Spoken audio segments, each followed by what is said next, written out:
আসসালামু আলাইকুম। RS news channel 24 ভিডিওতে আপনাদের স্বাগতম। সঙ্গে আছি আমি মোহাম্মদ রেজাউল হাওলাদার।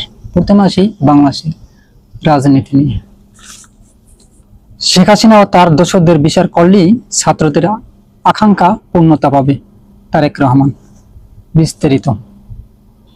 ছাত্র জনতার অভ্যুত্থানে আওয়ামী লীগ এবং এর সকল অঙ্গ ও সহযোগী সংগঠনের নেতাকর্মীরা যে হত্যাযজ্ঞ চালিয়েছেন তা ইতিহাসে নজির হয়ে থাকবে। তাদের নিয়োগ করা এজেন্ট, পুলিশ, র্যাব, ডিবি সহ অনেক মানুষকে গুম করে হত্যা করা হয়েছে সারা বাংলাদেশে। এত গুম, আয়নাঘর নামে টর্চার সেল এবং ছাত্রলীগ, পুলিশ লীগ সহ অনেককে এই গুম ও হত্যার সাথে জড়িত। তারা যে অত্যাচার এবং হত্যাযজ্ঞ চালিয়েছেন তা ইতিহাসে নজিরবিহীন। তাই জুলাই আগস্টের আন্দোলনে ছাত্ররা যে আকাঙ্ক্ষা ও দাবি নিয়ে জীবন দিয়েছে তা কখনই পূর্ণতা পাবে না যদি আইন শৃঙ্খলাকে ঠিক করা না হয়। যখন শেখ হাসিনা ও তাদের দোসরদের দেশে বিচারের কাঠগড়ায় দাঁড় করানো হবে, ভারপ্রাপ্ত চেয়ারম্যান তারেক জিয়া সকল জাতির কাছে এই দাবি তুলে ধরেন। তিনি আরো বলেন, আমরা বিগত দিনগুলোতে আওয়ামী লীগ এবং এর অঙ্গ সংগঠনগুলোর একের পর এক ষড়যন্ত্র দেখে দেখে আজ পর্যন্ত উপনীত হয়েছি।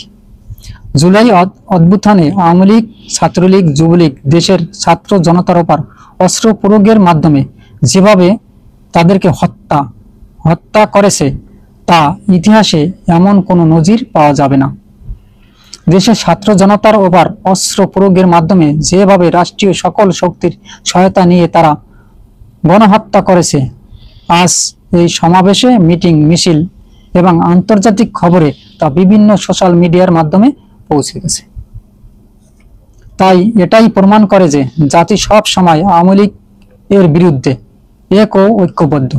কাজী যে চিন্তার জন্য দেশ থেকে পালিয়ে আত্মরক্ষা করতে হয়েছে তা তাদের জন্য কখনই সফলতা বয়ে আনবে না।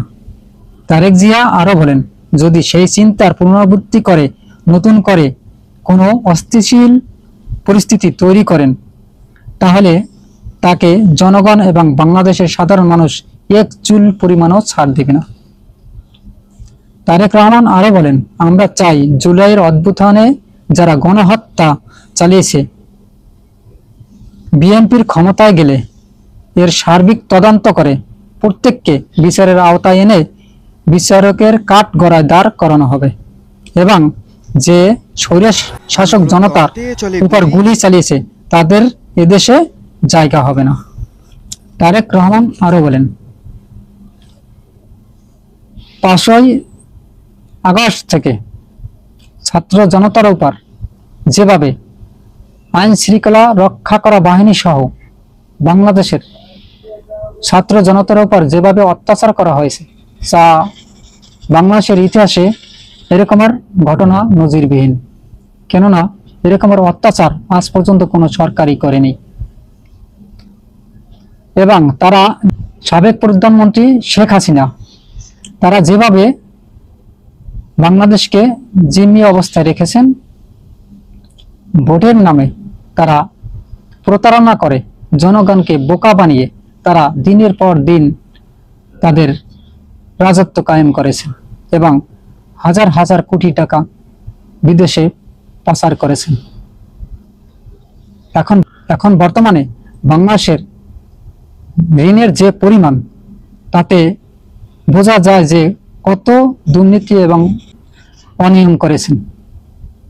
তবে বাংলাদেশের জনগণ আর তাদেরকে ক্ষমতায় দেখতে চায় না। তাই ছাত্র জনতা একত্রিত হয়ে তাদেরকে দেশ ছাড়া করেছে। তারা যদি আবার মনে করে যে বাংলাদেশে কোনো বিশৃঙ্খলা সৃষ্টি করবে এবং তিনি আবার দেশে ফিরে আসবে, তাহলে তারা ভুল করছে। এবার যদি জনগণ পায় তাহলে আর আস্ত রাখবে না, বাকিটা দেখবে সারা বিশ্ব। তবে তাদের এরকম সাহস করাটা উচিত হবে বলে মনে হয় না। তবে অন্তর্বর্তী সরকারের উদ্দেশ্যে আমি একটা কথা বলবো, যে আপনারা সঠিকভাবে সঠিক সংস্কার করে দেশে একটা যত দ্রুত সম্ভব নির্বাচন, সুষ্ঠু নির্বাচনের আয়োজন করুন, যাতে জনগণ তাদের ইচ্ছা অনুযায়ী তাদের নির্বাচিত সরকার নির্বাচিত করতে পারে। আজ এ পর্যন্তই। আসসালামু আলাইকুম রাহমাতুল্লাহি ওয়া বারাকাতুহু।